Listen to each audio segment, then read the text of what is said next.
Hi, my name is Frank White and welcome to another episode of Photography Tips and Reviews. Today I am going to talk about getting that DSLR that you just got out and getting out and making some great photos. Well, if you're like most people, when you first got that DSLR and you went out to make pictures, then you just put it on the green, and the green or the green dot that's on your dial if you got a Canon, and you are relying on the camera to make all your decisions for you. Well, what I want to do is encourage you to take it off the green and go to M, manual. Okay, so what the M mode does, what the M mode means is that you will make all of your decisions. Now, granted, it might take a while to become comfortable with manual mode, but unless you actually start getting out there and making photos, then you'll never come to appreciate the power and how much fun you can have making pictures. You've seen pictures where the subject is isolated and the background is blurry. That in part comes from being able to select stuff manually as opposed to having the camera select to make choices, because generally the camera will want to make everything as sharp as possible, and then it backs off depending on the equipment. Now, I realize that you probably have the kit lens, so I pulled out my trusty Canon Rebel T4i and I mounted my 18 to 35 millimeter kit lens.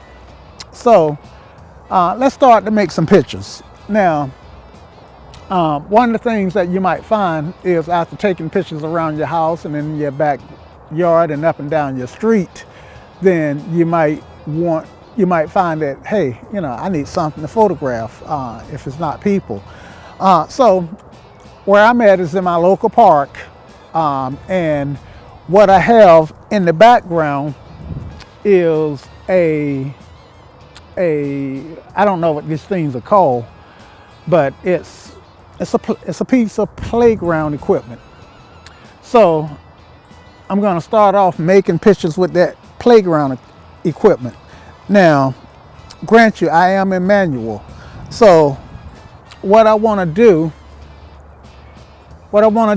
is put the camera up to my face, and at the bottom of my frame I see some numbers.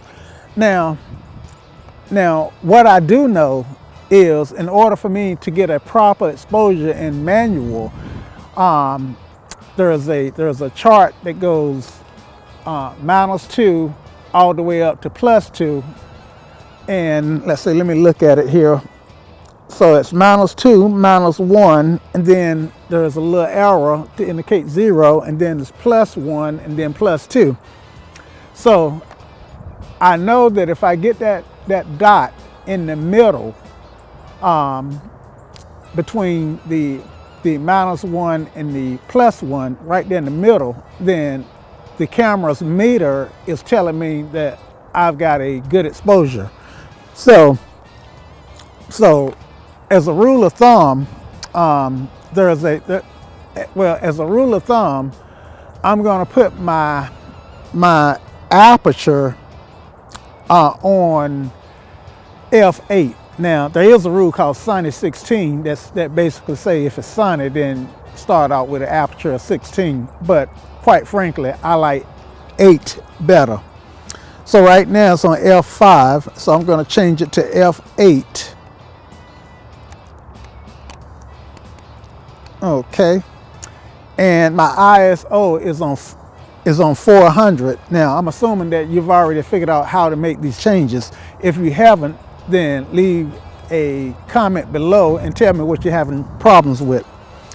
So I'm going to put the ISO on 100, and f8 ISO 100 is a good rule of thumb to start out with when the sun is fairly bright. Okay, so I look up, and my indicator is closer to the -1 than the 0. So I'm gonna just use this shutter button to control how fast that shutter stay open to get it in the middle. And it says I got a good exposure, so I'm gonna go ahead and take the picture. Awesome.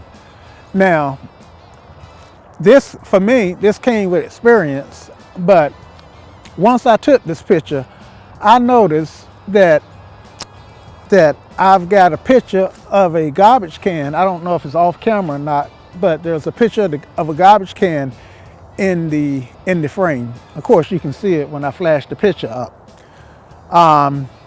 And that there's also a picnic table in the frame and a construction fence in the back. I think they are trying to keep traffic out so that they can grow a natural barrier. But suffice it to say that I've learned that when I'm making pictures, more is not as good as less. So less is actually more. What that means is the more I focus on something, the stronger my picture is. So I'm gonna now this kit lens does have zoom capability, so I'm gonna do a couple things. I'm gonna move in and zoom on my subject a little bit closer, and I'm gonna see if I can't find a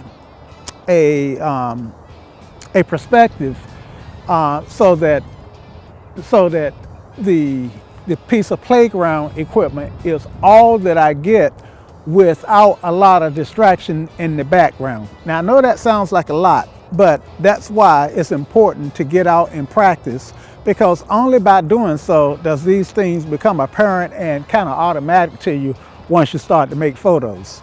Okay, so I'm moving, and back from this angle I see